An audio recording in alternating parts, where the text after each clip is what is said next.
your job. You see that? So when you come into this thing, you can't turn back from it. See that? So soon y'all brothers gonna be in the labor. Yeah. Y'all gonna have to labor. Yeah. Y'all gonna have to do the work.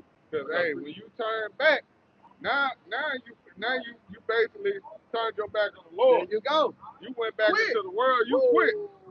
So hey man, what happened to a quitter, man? And you can't put no 2-week notice in on the Lord. Yeah. That ain't worth a damn, man. we don't want that. Lord ain't dealing with nobody that tapped out. Yeah, cause that's the grace of the world.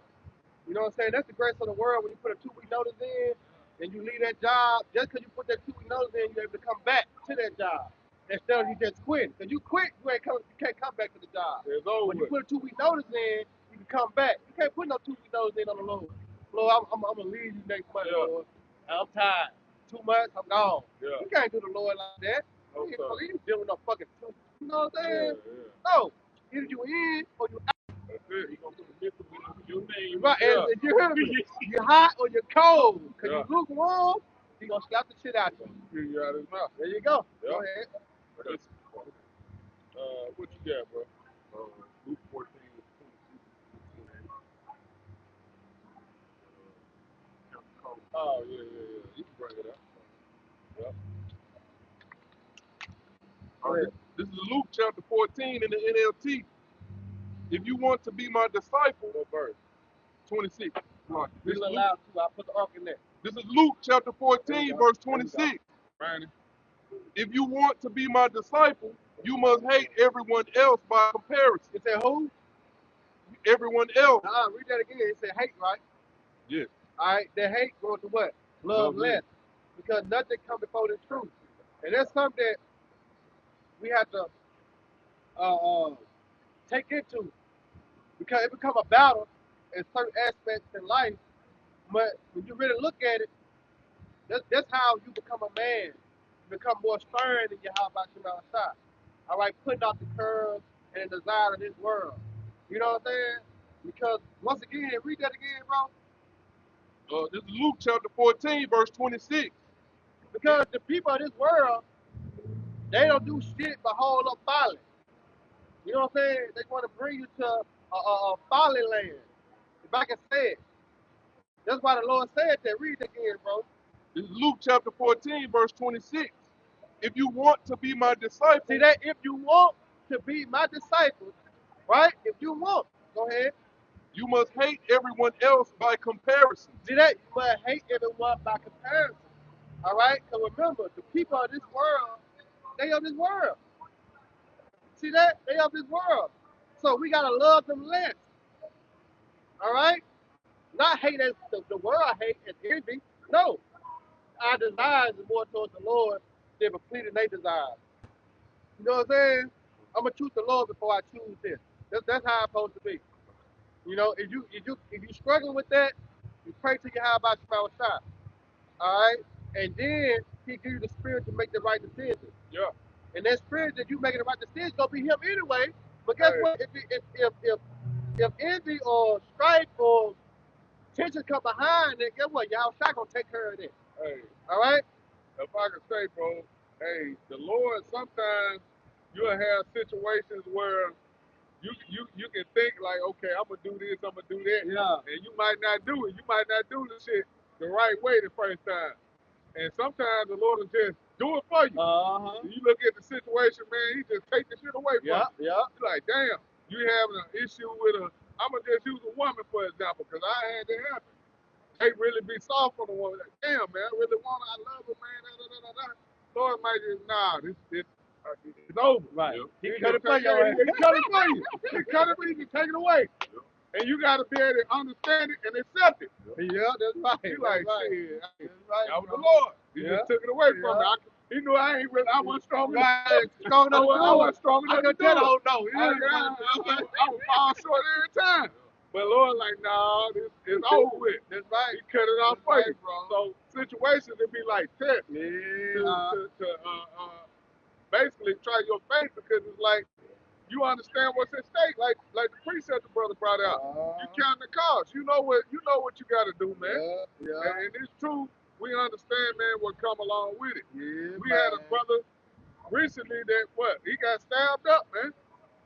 You know, hey, because we understand like, okay, persecution is gonna come. Yep. People gonna come at us. This is all part of the trials and the tribulations, man. The Sirach, the second chapter. Hey, at the end of the day, the brother good. The Lord still dealing. So we understand, hey, things are gonna happen. You know, the Lord gonna put tests on you. What can you stand? And it tells you also in First Corinthians, hey, he's not gonna put more on you than you can bear. Yeah. But you gotta understand what's at stake, though, man. Yeah. You can't be saying, oh, I can't do that. That's too hard. That's too much. Nah, we don't know. You ain't gonna know what you can deal with until you put in that situation. And then through the spirit and power, how about some outside, where it say, hey, through Hamashiach, I can do all things, man. So as long as we keep having the faith, we keep believing, we're gonna overcome all things, man. We're gonna get the victory. Yeah, he said we already got the victory. Yeah. That's why I said be steadfast and unmovable. So we already got the victory. But if you ain't got faith, then you're gonna lose the crown. Right. You see that? We already got it. But he that endure to the what? To the end. You see that? Yeah. We already got it, but we gotta finish to get it. The end ain't not yet, like the scripture say. Yeah. It's here. We know we at the last little bit of the end, but you gotta finish though, man. That's like you at the end of a race. We on down there by the goddamn the FedEx Forum and the finish line down here. We can see that motherfucker. Yeah. You can see the finish line. You like shit. It ain't over yet. You fuck around, catch a cramp. Hey. Yeah. You gotta run with that. You gotta run with that bitch. Yeah. You gotta lift your way through. Yeah, and pray that motherfucker go away. You know what I'm saying? That help me. You know, that's real. That's real, man. Go ahead with that precept again, y'all. Then we go back to that, y'all. This is Luke chapter 14, verse 26 in the NLT. If you want to be my disciple, you must hate everyone else by comparison. Yeah, that hate just going to love less, man. I don't mean you hate them. I fucking hate you, mom. No, we hate. That meaning, you know, you despise or you love it less. You don't put nothing above this truth, above your how about Shema outside. You know, he the one that gave us these spirits, man. He's the one that gave us this body. He the one that gave us this knowledge, this wisdom, this understanding, and then the ability to know that through your Yahweh sacrifice, we're gonna be able to, you know, get it all back, man. But we gotta endure. But you got it, bro. Right now. And the NLT is actually beautiful because it says hate everyone else by comparison. You know, just showing it. Compared to the Lord, you're supposed to hate it. Nothing compare. Yeah, you can't compare this truth to nothing. You know what I'm saying? Remember we were speaking about the incorruptible crown, the corruptible crown. So when you're trying to compare the kingdom of heaven, you know what I'm saying, to get rich in this society, it no comparison. That's in 1 Corinthians 2, ain't it? What it say? Love the creature more than the creator? Nah. Brother, like dog is mother's life. It's Peter. It's Peter? Yeah. Yeah, because it's saying none can be compared. I thought it was. Oh, that's Romans, ain't it? What I know. Somebody none can be compared to the kingdom of heaven. I think you're talking about Romans 8. Yeah, Romans 8. Like, I don't know why I think the rest of it. Yeah. Get that real quick. Because this is Romans 8 and 18. For I reckon that the sufferings of this present time are not worthy to be compared with the glory which shall be revealed in us. Yeah, see that? So you can't compare nothing, all right, to the kingdom of heaven or our salvation to this world. Because there's nothing like it. Because eyes have not seen, ears have not heard, all right, what the Lord Yahweh Shema Shai got to spoke of those that believe. Yeah. You know, we can't even imagine what the kingdom of heaven is going to be like. Right. Man, bro, smells, because you really think, hey, man, brothers come out here and you breathing in this air, you got to think, bro, when we get in the kingdom, none of this shit going to be the same. No. You ain't going to even smell this shit. The air going to be different. So at one moment they say, Yeah, Friday. Yeah. Hey, look, hey, real talk, bro. When hey, 144. When the Lord gave me the Spirit, bro, back in 2000, you know what I'm saying, 2013, 2014, bro, I went down to Jackson, Mississippi. Yeah. Like I was a Memphis nigga. I never been out of Memphis till I got in the truth. You know what I'm saying? Never been out of town, bro. So I went to Jackson, Mississippi. The first day, bruh, I'm telling you, you can taste the earth. Yeah. I'm talking about way different. I'm like, damn, way different from Memphis, bro. The air, it was more cleaner, everything. So just imagine like the kingdom of heaven, the smell. Then the scripture say how the kingdom of heaven is gonna be paid with gold. Like you can't come on, bro. You can't fathom that. They ain't never, man. You ain't never seen gold like that. Hey, you fucking with that philosophy. I just gonna say, you know, because it says that in Revelation that the Lord is gonna make all things new. Yeah. You know, and then new goes into kainos, which goes into refresh. Yeah, everything gonna be refreshed. Everything gonna be refreshed. The trees, because you really supposed to get energy from the trees. Yeah. So, like you say, everything gonna be refreshed. Everything gonna be made new again. Yeah. Esau cut all the trees down. Yeah. The animals gonna serve their purpose in life. You see that? Because even the animal kingdom is out of tax. You know what I'm saying? They ain't living and doing things how they supposed to be doing, how the Lord really created them to do. So when the kingdom of heaven comes, everything gonna be what? Flipped right out. It says it's gonna be flipped right side up, because right now everything is upside down. But like the scripture says, it's gonna be a steam at the pot of clay. All right, go back to the precept out. Bring the point out. This is Luke chapter 14, verse 26. Yeah. If you want to be my disciple, Yeah. you must hate everyone else by comparison. There you go. So compare. That's how you count the cost. That's a prime example. You count the cost right there, man. Comparing everything to salvation. Comparing everything to the kingdom of heaven. Yep. Nah, you can't wait. It ain't gonna weigh up. Yeah. It's not gonna weigh up, man. Nothing can compare to the kingdom of heaven, bro. But see, that's why the spirit got to be on you to be able to receive it. Because if not, you gonna justify going back to your woman. You gonna justify going back to the world. Yeah. Because you gonna say, man, I don't see it. Yeah, it ain't right before me. You faithful. Yeah. That being on the finish line, it's fading away. When them trials and tribulations, them troubles come, that's all you gonna focus on. You know, all you can focus on is what's right before you. I'm hurting. You know, I lost this, I lost that. Then what happens? What, you start to blame the truth, you know, and forsake it. But no, you got to understand this is part of counting the cost. Yeah. You know, this thing ain't nothing you gonna come in and it's like TD Jakes, you start to get money and you start to win, you start to get all these hella victories, you know, driving a big Cadillac and you know, whatever the Christian church tell you about winning once you're on top. No, you're gonna suffer. That's right, bro. You got it. You must hate everyone else by comparison. Yeah. Your father and mother, wife and children, brothers and sisters. Yeah. Yes, even your own life. You see that? Even your own life. Man, come on. They love their life. Yeah, your desire in this world, you know, you want to be a basketball player or a rapper or a singer. You know what I'm saying? You want to be a doctor or a lawyer, a cop. You know what I'm saying? You got to get those desires up, because that desire right there is going to heal you from what? Doing the work of the Lord. Right. To some degree. Especially if you're trying to really do both. They gonna make it for sure. You gonna have to pick one. You know, when I'm working late hours, it's getting hard for me to, you know, do lessons, watch videos. So they got me in this motherfucker 12 hours. Yeah, it's gonna get way harder than that. They start slacking. Yeah. I ain't gonna make the fellowship this week. I gotta do this. Yeah, man, gotta go clock in. So it's gonna have to become a point in the time that you're gonna have to choose. All right, and that's going to count the cost, man. Yep. Yeah, I got one real quick. Because it just boils down to this, you know, just being content, you know, like the brother said, you know, about the point they were making. This is 1 Timothy 6 and 8. And having food and raiment, let us be therewith content. There you go.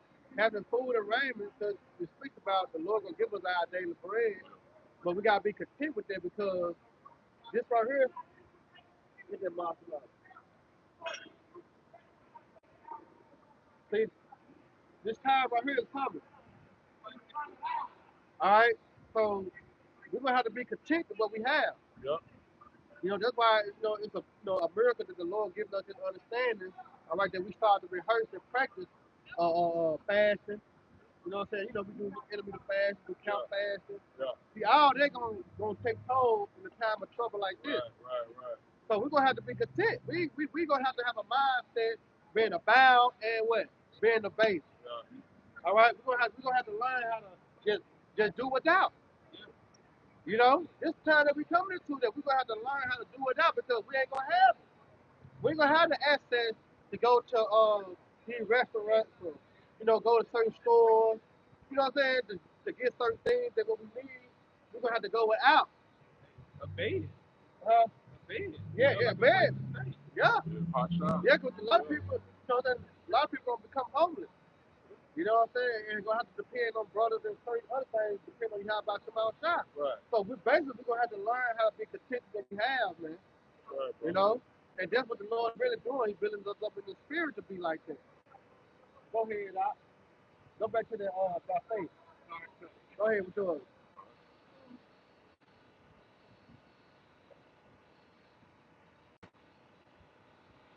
Yes, even your it's Luke chapter 14, picking up in verse 26. Yeah, because that's in the NLT, right? Mm-hmm. Because the KJV says if you not hate your mother, our father, and our brother, and not go all the way down, you cannot be my disciple. But he just put it to the point that you can't put none before the truth.